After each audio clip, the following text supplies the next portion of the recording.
Today I have 2 easy ways to use your 3D embossing folders and a special giveaway.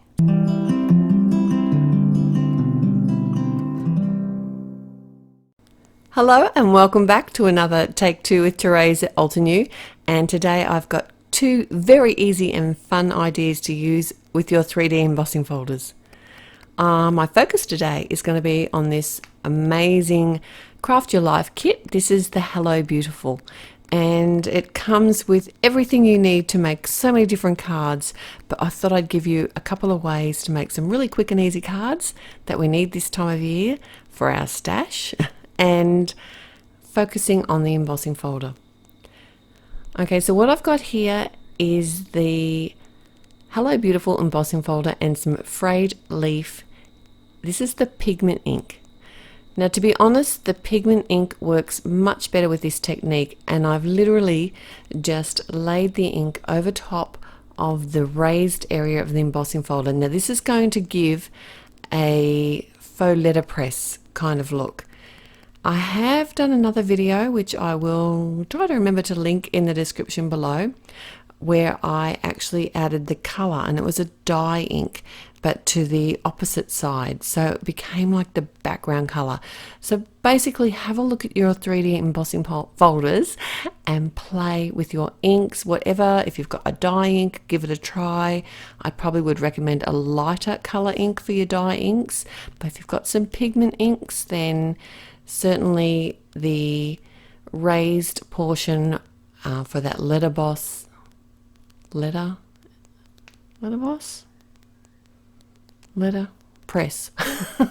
look would be perfect. So this card is pretty much as simple as that. I've just cut down my panel to sit up on my card front, and I did forget to add my sentiment, so I'm doing that now using my Misty. I did have to take the foam layer out because I had my card layered up, and I added a enamel heart. This would make an amazing set of gift cards, and I could envisage this with either 6 cards with the same color and using all different folders, or 6 cards using 6 different colors, or 2 of each. The options are endless. So my second card, I'm going to do a little bit differently, and I'm using the stamp set from the Hello Beautiful, and I'm stamping out with some pigment ink.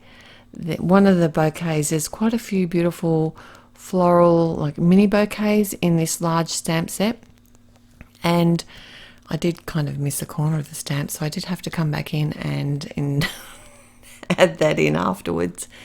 And I thought this time I'll keep it in line with my other card, and what I've done here is added some of the frayed leaf ink to a watercolor palette, picked up some water in my brush and added it to the pigment ink, and I'm just literally laying down a wash of color over the whole image. And I'm not using a lot of water because I have just stamped this on some Nina 80-pound cardstock, and I didn't want to cause the paper to pill. So while I'm doing this really simple coloring here, I thought I'd just let you know that I do have a giveaway at my blog.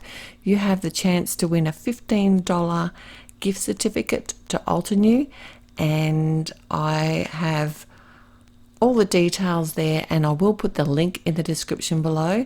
So please join me there, and I'd love you to have the chance to win, to spend a gift certificate at Altenew. It's always such fun. I love shopping there. Can you tell?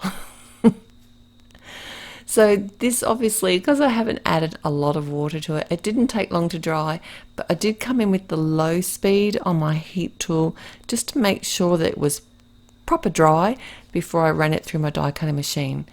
And this, because it's the Craft Your Life kit, it does come with the coordinating dies for the kit. So everything you need is in these kits, pretty much, just to make a million zillion cards.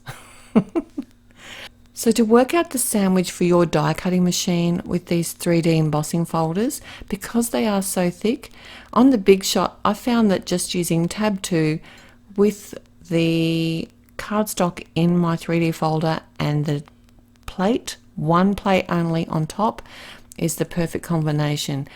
But do not force your machine if it doesn't feel like it's going to go through.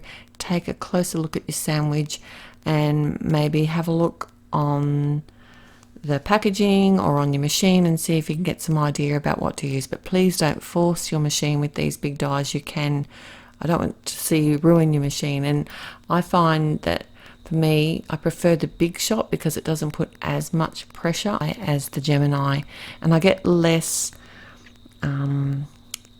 creases in my cardstock around the area.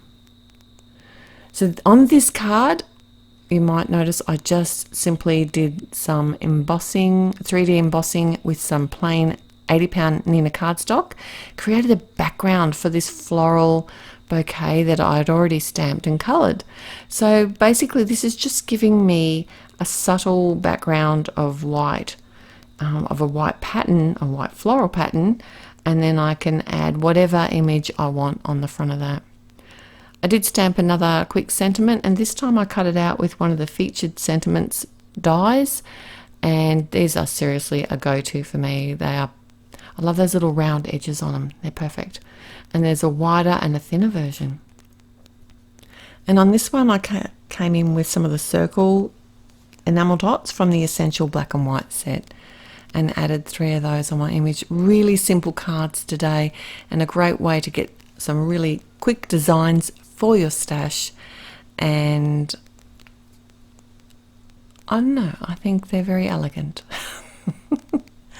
So thanks for joining me today, and if you liked today's video, please click on the thumbs up button, and you can find all the links at the blog link below. Hello crafters, Jen here. For more tips, techniques, tutorials, and to discover which paper crafting products are right for you, subscribe to Altenew's YouTube channel. Make sure to hit the notification bell so you don't miss any videos. Thanks for watching.